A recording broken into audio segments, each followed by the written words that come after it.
বন্ধুরা, মানুষের দ্বারা করা মহাকাশের সবথেকে ভয়ঙ্কর প্রেডিকশনের কথা যদি বলা যায়, তো আমাদের মনে মহাকাশের দুটি কসমিক ইভেন্টের সবথেকে বেশি চিন্তা আসে, যার মাধ্যমে প্রথমে আসে অ্যাজিউজানের সূর্যের রেড জায়ান্ট হওয়া, যার রেকর্ডিং আজ থেকে প্রায় 4.5 বিলিয়ন বছর পর আমাদের সূর্য ধীরে ধীরে এক্সপ্যান্ড হতে থাকবে এবং তার আকার এত বেশি হয়ে যাবে যে সেটি আমাদের পৃথিবীকে পুরোপুরি নিজের মধ্যে মিলিয়ে নেবে।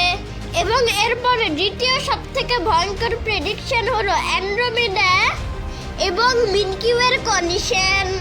এটি একটি এমন ভবিষ্যৎবাণী যার অনুযায়ী আমাদের ইউনিভার্সের দুটি বিশাল বড় গ্যালাক্সি একে অপরের সাথে সংঘর্ষে লিপ্ত হবে এবং নিজের রাস্তায় এসে প্রত্যেকটি জিনিসকে ধ্বংস করে দেবে এবং সেই প্রত্যেকটি জিনিসে লাখো স্টার এবং কোটি কোটি প্ল্যানেটের নাম আসে। এমনিতে তো এই ঘটনাটিকে নিয়ে এমনটা দাবি করা হয়েছিল যেটি আজ থেকে প্রায় 450 কোটি বছর পর ঘটা শুরু হবে। কিন্তু বন্ধুরা, আপনাদের রিঅ্যাকশন কি হবে যদি আমি আপনাদেরকে বলি আমাদের আকাশগঙ্গা মিল্কি ওয়ে এবং অ্যান্ড্রোমেডা গ্যালাক্সি এর মধ্যে সংঘর্ষ এখন শুরু হয়ে গিয়েছে? তো কি হবে এই সংঘর্ষের পরিণাম এবং আমাদের পৃথিবীকে এর আওতায় চলে আসবে?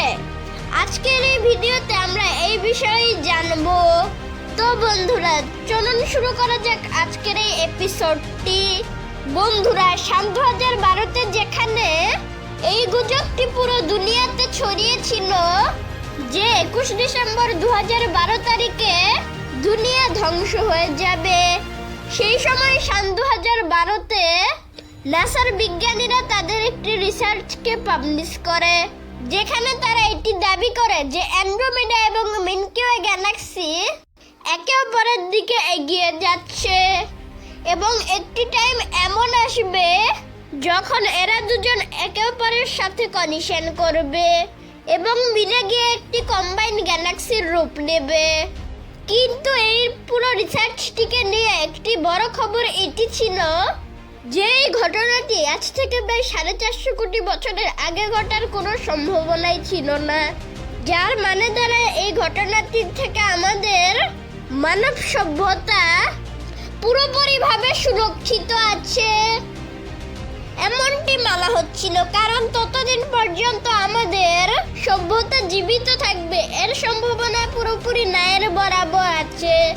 কিন্তু 20 ফেব্রুয়ারি 2022-এর দিন হঠাৎ করে একটি এমন খবর আসে যা সব মহাকাশ বিজ্ঞানীদেরকেই চমকে দেয় এবং সেই খবরটি এটি ছিল যে অ্যান্ড্রোমেডা এবং মিল্কি ওয়ের মধ্যে কলিশন শুরু হয়ে গিয়েছে। বন্ধুরা, যখন এই ঘটনাটিকে নিয়ে এত বড় টাইম ডিফারেন্সের কথা বলা হচ্ছিল, তো ফের হঠাৎ করে এমন খবর কেন শোনা গেল? এটিকে জানার জন্য চলুন বোঝা যাক যে এর ব্যাপারে কিভাবে খোঁজ করা হলো। এই পুরো রিসার্চটি বেস ছিল প্রজেক্ট অ্যামিগার উপর। প্রজেক্ট অ্যামিগা, যার ফুল ফর্ম হলো absorption rates of ionised gas in Andromeda. এবার বন্ধুরা, আপনারা আমাকে একটি কথা বলুন যে আসলে বিজ্ঞানীরা এই ব্যাপারটির খোঁজ কিভাবে লাগায় যে কোন গ্যালাক্সিটি কোথায় শেষ হচ্ছে বা কোন গ্যালাক্সিটি কোন বর্ডার পর্যন্ত সীমিত?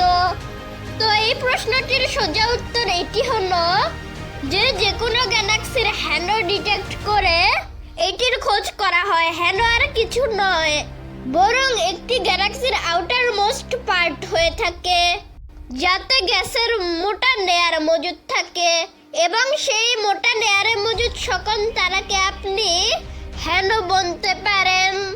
এই হ্যালো আকারে তো অনেক বড় হয়ে থাকে, কিন্তু এটিকে আপনি যে কোনো গ্যালাক্সির বর্ডার লাইন মানতে পারেন। আর এটিকে দেখে এটা জানা যায় যে কোনো গ্যালাক্সি কত দূর পর্যন্ত বড় বা বিস্তৃত। এমনিতে শুনতে তো এমনটা মনে হয় যে কোনো গ্যালাক্সির আউটার লাইনকে ডিটেক্ট করা অনেক সহজ, কিন্তু স্পেস ডিসকভারিতে ডিটেকশনের পর সবচেয়ে মুশকিল কাজ যে কোনো গ্যালাক্সির হ্যালোকে ডিটেক্ট করা হয়ে থাকে। আর এমনটা এই জন্যই যে এই বর্ডার লাইন এতটাই আবছা হয়ে থাকে যে কখনো কখনো তো এমনটা মনে হয় যে আমাদের স্পেস টেলিস্কোপ হাজারো বার সেই লোকেশনের ছবি ক্যাপচার করে নেয়। কিন্তু তাদের আবছা প্রকৃতির জন্য বিজ্ঞানীরা কখনোই তাদের উপর ঢেলি দিতে পারেন না। আর এই কারণেই বহুবার আমরা বুঝতেই পারি না যে আসলে কোনো গ্যালাক্সির হ্যালো কত দূর পর্যন্ত বিস্তৃত।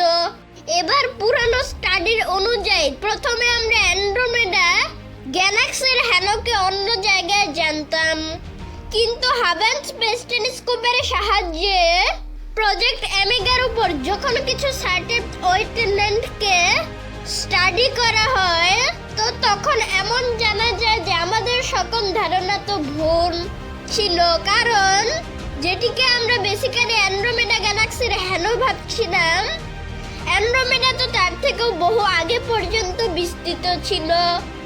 আর যখন এর ট্রু লোকেশনের ব্যাপারে জানা যায় তো তখন আমরা এটি জেনে অবাক হয়ে যাই যে মিল্কি ওয়ের হ্যালো এবং অ্যান্ড্রোমেডার হ্যালো একে অপরের সাথে ধাক্কা খেয়ে গিয়েছে এবং হয়তো এদের দুজনের মধ্যে সংঘর্ষও শুরু হয়ে গিয়েছে। কিন্তু এবার প্রশ্ন এটি আসে যে 300 মিলিয়ন স্টার যুক্ত মিল্কি ওয়ে এবং 1 ট্রিলিয়ন স্টার যুক্ত অ্যান্ড্রোমেডার ধাক্কার ফলে আমাদের পৃথিবী এবং মানব প্রজাতির উপর কি প্রভাব পড়বে।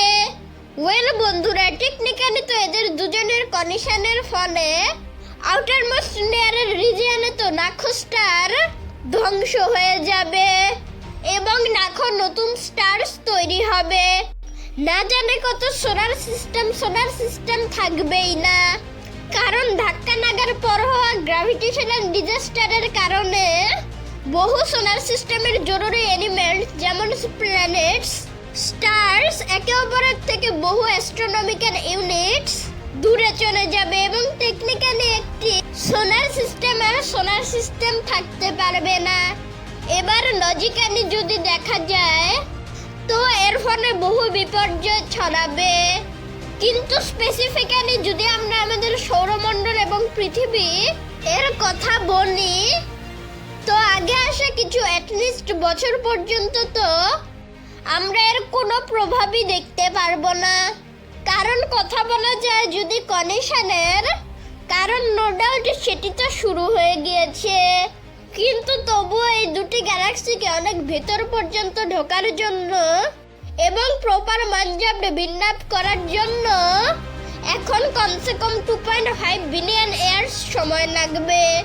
আর যদি নাসার বিজ্ঞানীরা এবার সঠিক ক্যালকুলেশন করে থাকে তো আপনি এটি মেনে চলতে পারেন যে আজ থেকে প্রায় 2.5 বিলিয়ন থেকে এই পুরো সংঘর্ষ আমাদের সৌরমণ্ডল এবং পৃথিবীতে প্রভাব দেখাবে এবং ম্যাথমেটিক্যালি 2.0 বিলিয়ন বছর পর ফাইনালি আমাদের পৃথিবী হয়তো পুরোপুরিভাবে শেষ হয়ে যাবে, বা হয়তো পৃথিবী কোনো এমন লোকেশনেতে পৌঁছে যাবে যেখানে তাকে অস্তিত্বতে থাকা বা না থাকাটা একই রকমই হবে।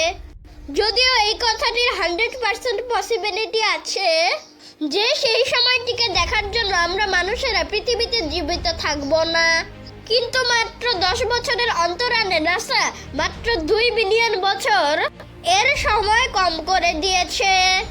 তো কে জানে আগে গিয়ে তাদের ছোট ছোট ক্যালকুলেশনের ভুল আমাদের কিভাবে ভয় দেখাবে। তো বন্ধুরা, আজকের ভিডিওটি এই পর্যন্তই। আশা করছি আজকের ভিডিওটি আপনাদের ভালো লেগেছে এবং ভিডিওটি থেকে আপনি নতুন কিছু নিশ্চয়ই জানতে পেরেছেন। সো বন্ধুরা, এই ভিডিওটি আপনাদের কাছে কেমন লাগলো কমেন্ট করে জানান, আর চ্যানেলে নতুন হয়ে থাকলে সাবস্ক্রাইব করে বেল আইকনটিকে প্রেস করে অল অপশনটিকে ক্লিক করুন। সর্বশেষে thanks for the watching, take care, bye by.